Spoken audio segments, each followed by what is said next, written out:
MLC ఎన్నికల నేపథ్యంలో YCP నేత మాజీ మంత్రి బొత్స సత్యనారాయణ విశాఖలోని హోటల్లో సమావేశం ఏర్పాటు చేశారు. ఈ భేటీకి మాజీ మంత్రి కురసాల కన్నబాబు, వైసీపీ నేతలు, కార్పొరేటర్లు హాజరయ్యారు. ఈ సందర్భంగా మాజీ మంత్రి కురసాల కన్నబాబు మాట్లాడుతూ, ఈ ఎమ్మెల్సీ ఎన్నికల కోసం కార్పొరేటర్లతో సమావేశమయ్యామని, కూటమి ప్రభుత్వం ఎన్ని ప్రయత్నాలు చేసినా వైసీపీదే విజయమని కన్నబాబు ఆశాభావం వ్యక్తం చేశారు.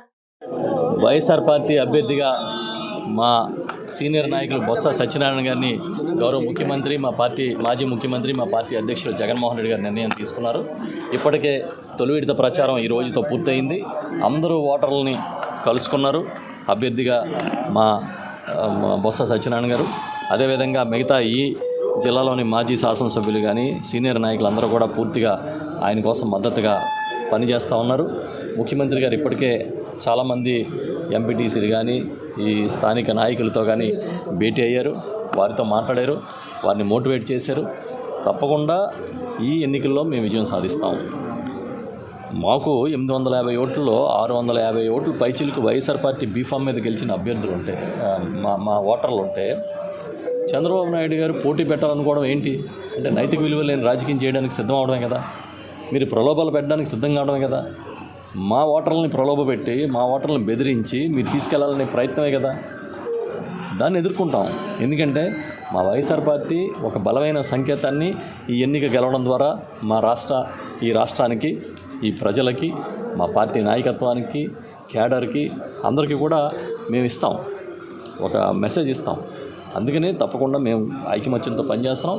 100% ఈ ఎన్నికల్లో గెలిచి తీరుతాం. సార్, స్థాయి ఎన్నికల్లో వైసీపీకి బలం ఉన్నప్పటికీ కూటమి పార్టీ 10 కైవసం చేసుకోవాలని అంతరాయం ఏంటి సార్? ఇప్పుడు అదే కదా, ఇప్పుడు ఈ స్థాయి సంఘాల ఎన్నికల్లో మా పార్టీ ఓటర్లని అక్కడ మా కార్పొరేటర్లు జాయిన్ చేసుకుని అనైతికంగా ఒక పార్టీ బీఫామ్ మీద గెలిచిన వాళ్ళని వాళ్ళు తీసుకుని గెలిచి అదేదో సాధించినట్టుగా ఒక పెద్ద కిరీటం దక్కించుకున్నట్టుగా మాట్లాడుతూ ఉన్నారు.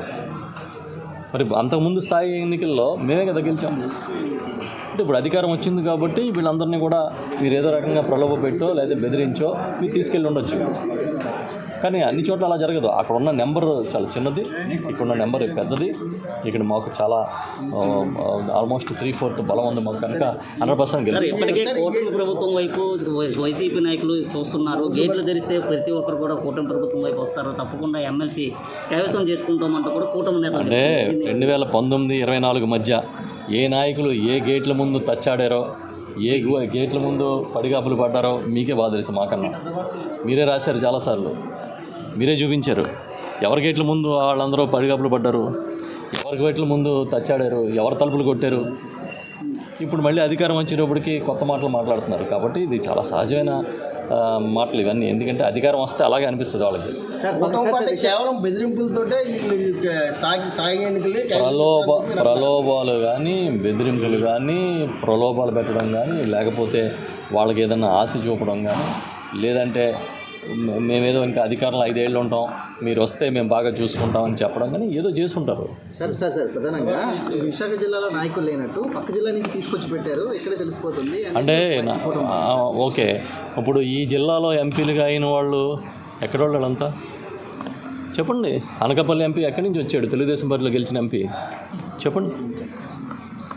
అంతకుముందు విశాఖపట్నం పోటీ గెలిచిన ఎంపీలందరూ ఎక్కడి నుంచి వచ్చారు? అంటే బొత్స సత్యనారాయణ గారు స్థానికేతరుడా? పురంధరేశ్వరిని, సీఎం రమేష్ని స్థానికులా? చెప్పేవాళ్ళకి లేకపోతే వినేవాడికన్నా ఉండాలి కదా. కూటమి పార్టీ మెజార్టీ సీట్లు గెలిచి విశాఖలో మంత్రివర్గం ఇవ్వడానికి కారణం ఏంటి సార్? మంత్రివర్గం ఇవ్వడానికి అది ఎవరిని అడగాలి? చంద్రబాబు నాయుడిని అడగాలి. తమకు సంఖ్యాబలం ఉన్న పోటీకి రావడం వెనుక ఉన్న ఆంతర్యం అర్థం కావడం లేదన్నారు. ఎవరి కోసం గేట్లు తెరిచారు? 2019 ఎన్నికల్లో చూసామన్నారు. ఎవరు ఎన్ని కుట్రలు చేసినా వైసీపీకి విజయం ఖాయమన్నారు. బొత్స సత్యనారాయణ స్థానికేతరుడు అంటే మరి ఇక్కడ గెలిచిన సీఎం రమేష్ ఎక్కడి వారని కురసాల కన్నబాబు ప్రశ్నించారు. ఈ సందర్భంగా మంత్రి బొత్స సత్యనారాయణ మాట్లాడుతూ, సమావేశం పెట్టుకున్నాము, అందరూ ఒక మార్గం ఉంది. రేపు ఎన్నికల్లో అందరూ జగన్మోహన్ రెడ్డి గారు ఏదైతే నిర్దేశించారో దాన్ని అందరం కూడా ఎన్నికల్లో విజయం చేకూర్చాలనే మాటని అందరూ రిక్వెస్ట్ చేస్తాం. అందరూ కూడా ఒకే మాట ఉంటామని చెప్పారు. నేను ఏది మీతో మాట్లాడుకోలేదు. ఇవాళ సమావేశం జరిగింది. అది ఎన్నికలు 30వ తారీఖున ఎన్నికలు అవుతాయి. అయిన తర్వాత అవన్నీ రిజల్ట్ ఆ సమాధానం అది చెప్తారు.